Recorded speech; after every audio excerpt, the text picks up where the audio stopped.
আসসালামু আলাইকুম ওরহমতুল্লাহি ওবারাকাতুহু। আলহামদুলিল্লাহ, আমি ভালো আছি। আপনারা সবাই কেমন আছেন? আল্লাহ রহমতে অনেক দয়াতে আল্লাহ তাআলা ভালো রাখছে। রমজান মাস চলতেছে। রমজান মাসে অনেক কিছু জানার আছে, অনেক আমল আছে। আমরা অনেকে রোজা রাখি, কিন্তু রোজা কি কি কারণে রোজা ভেঙে যায় এবং কি কারণে রোজা নষ্ট হয় না, এগুলো আমরা অনেকেই জানি না। অতএব আমি আপনাদের সামনে কয়েকটি কারণ বলবো, যে কারণে রোজা নষ্ট হয় না, ফাসেদ হয় না, মাকরুহ হয় না।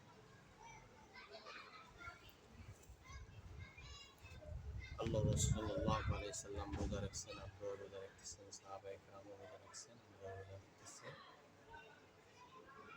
এই রোজা মাসে যে নিজের গুনাহকে মাফ করতে পারবে না, তার মতো হতভাগা আর কেউ হতে পারে না। যে রমজান মাস পাইয়া নিজের গুনাহসমূহকে, অতীতের গুনাহকে মাফ করতে পারলো না, তার মতো হতভাগা আর কেউ হতে পারে না। এই কথা বলেছেন রাসূল সাল্লাল্লাহু আলাইহি ওয়াসাল্লাম।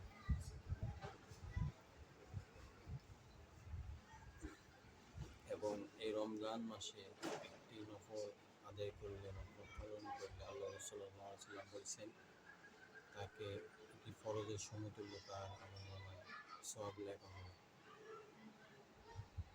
এবং একটি নফল করলে, নফল আদায় করলে তার 70 গুণ সওয়াব তার আমলনামায় লেখা হবে। তাই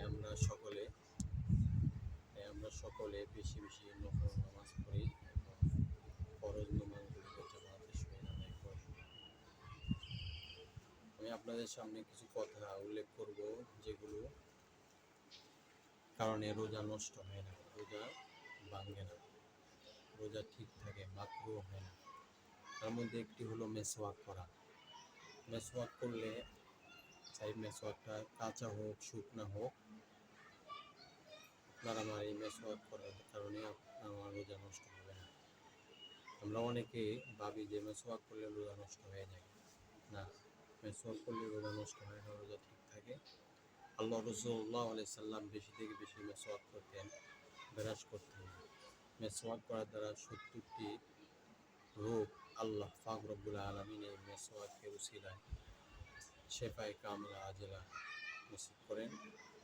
এবং আল্লাহ রাসূল সাল্লাল্লাহু আলাইহি সাল্লাম মৃত্যুর আগে তিনি মেসওয়াক করে কবরে গেছেন। 2 নম্বর, শরীর বা মাথায় অন্য কোনো জায়গায় তেল লাগালে আপনার আমার রোজা নষ্ট হবে না। 3 নম্বর, চোখে সুরমা লাগালে অথবা কোনো ওষুধ লাগালে, চোখে আমরা অনেকে রোগের জন্য ওষুধ লাগাই, তাহলে আমার রোজা নষ্ট হবে না। 4 নম্বর, খুশবু বা তার ঘ্রাণ নেওয়ার কারণে, খুশবু অথবা কোনো ঘ্রাণ নেওয়ার কারণে আপনার আমার রোজা নষ্ট হবে না। 5 নম্বর, ভুলে কিছু পান করা, আহার করা অথবা স্ত্রী সম্ভোগ করা। শর্ত হলো ভুলে হতে হবে। যদি ভুলে হয়, কোনো কিছু খেয়ে ফেলি অথবা পান করে ফেলি, তাহলে আপনার আমার রোজা নষ্ট হবে না। 6 নম্বর, গরম বা পিপাসার কারণে গোসল করা, বারবার কুলি করার কারণে আপনার আমার রোজা নষ্ট হবে না, আপনার আমার রোজা ঠিক থাকবে, ফাসেদ হবে না, মাকরুহ হবে না।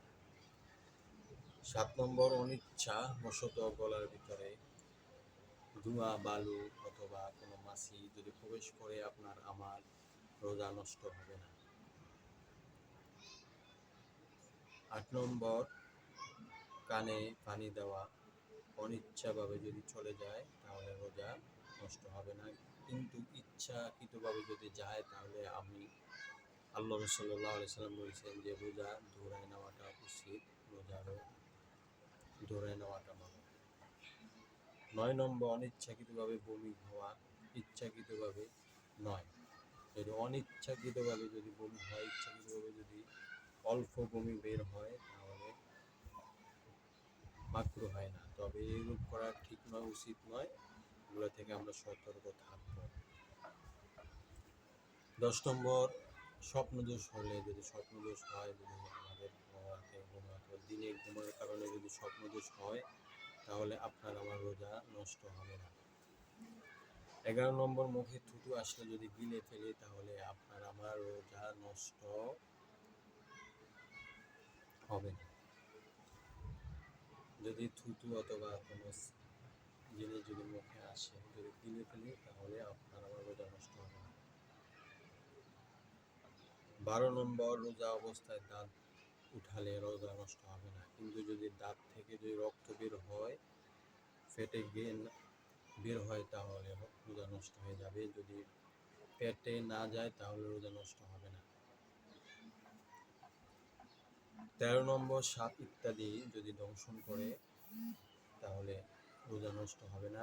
এটা লেখা আছে ফতোয়ায়ে মাহিন্দে 3। যদি কোনো সাপ অথবা কোনো বিচ্ছু যদি দংশন করে আপনার আমার রোজা নষ্ট হবে না।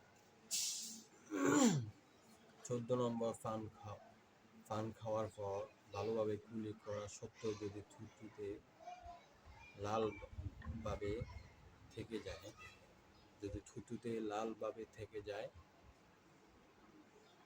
যদি থুতুতে পান খাওয়ার পরে লাল রংটা যদি থেকে যায় তাহলে আপনার আমার রোজা নষ্ট হবে না। 15 নম্বর, শাহওয়াতের সাথে শুধু নজর করার কারণে যদি বীর্যপাত ঘটে যায় তাহলে রোজা ফাসেদ হয় না। নজর করার কারণে যদি বীর্য বের হয়ে যায় তাহলে আপনার আমার রোজা নষ্ট হয় না। 16 নম্বর, রোজা অবস্থায় শরীর থেকে ইনজেকশনের মাধ্যমে সাহায্যে রক্ত বের করলে রোজা ভাঙে না। তবে যদি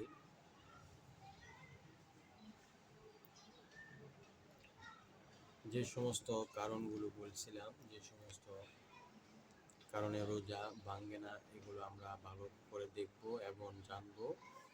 আমি আমার তথ্য থেকে কিছু আপনাদের সামনে উল্লেখ করেছি। যদি ভুল ত্রুটি হয়ে থাকে দয়া করে ক্ষমার দৃষ্টি তাকাবেন। এবং আমি এগুলা